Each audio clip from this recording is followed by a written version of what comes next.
What's going on, boxing fans? Julian Williams here with The Distance. I got a video for you guys for this morning. I'm actually recording it tonight. This is the post-fight video for Rendall Munroe versus Toshiaki Nishioka. Matchup took place actually this morning. Overall, pretty good, very good performance from Toshiaki Nishioka. He showed a lot of adaptability and changeability within his style.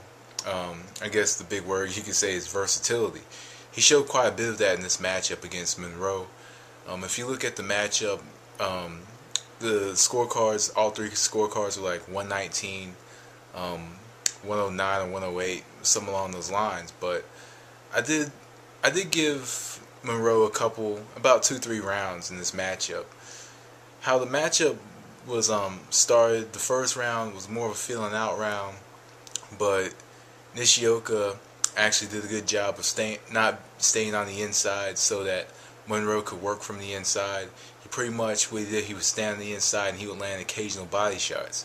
And that started in the 6th round when he started landing the occasional shots, the occasional hooks to the body, and sometimes work his jab and to set up his left hand.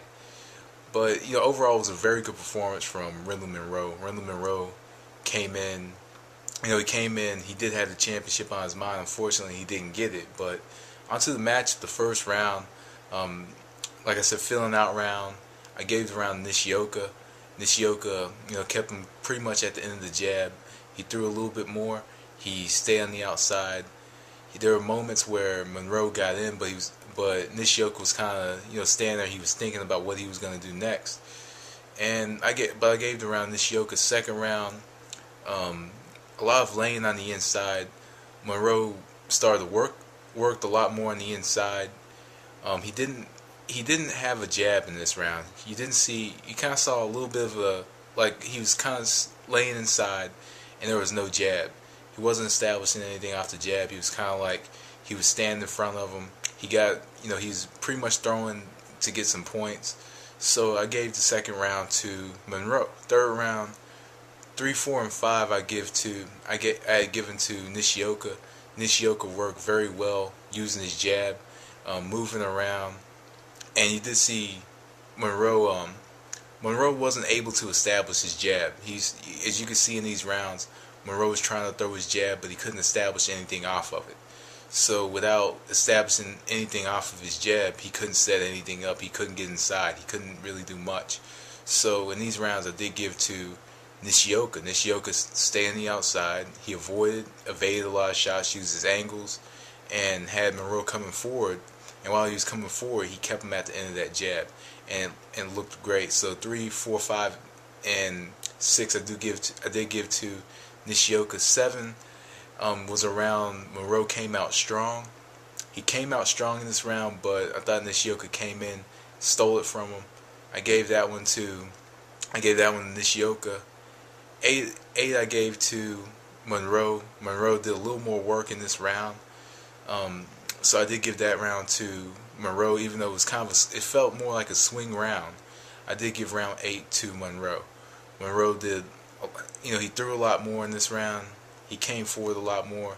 I thought he was kind of pressing the action a little bit more in this round, so I did give that round to. He started off strong and had a strong mid push. So I did give that round to Munroe. 9 through 12 I gave to Nishioka. Nishioka stayed outside, pretty much controlled the ring, showed a lot of ring generalship, showed a lot of fundamental boxing, did a great job in these rounds. So actually in my cards, 10 rounds to 2.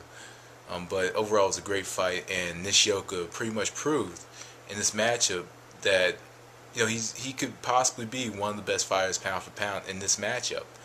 And I wouldn't rank him in a top 10 pound for pound list at the moment, but in this matchup he showed tremendous skill, tremendous boxing ability, and showed a lot of adaptability. Because in this matchup it shows the importance of having the jab, because it's like in this matchup you see the importance of having the jab and establishing it, and also you see the factors of abandoning the jab. In the case of Munroe, he wasn't able to establish anything off the jab, so there were moments he was stepping out of range and stepping in and getting caught with left hands. or stepping out of range and trying to throw a shot. But Munroe did a great job in this matchup. Still young, he still has a chance to recover. Hopefully, he may fight for another championship sometime later on in the future. I hope so, but it is what it is. He brought the fight, but he came up short. But Nishioka did a tremendous job in this matchup. I was impressed by his performance. So anyway, guys, that was Distance. Thanks for watching. Peace.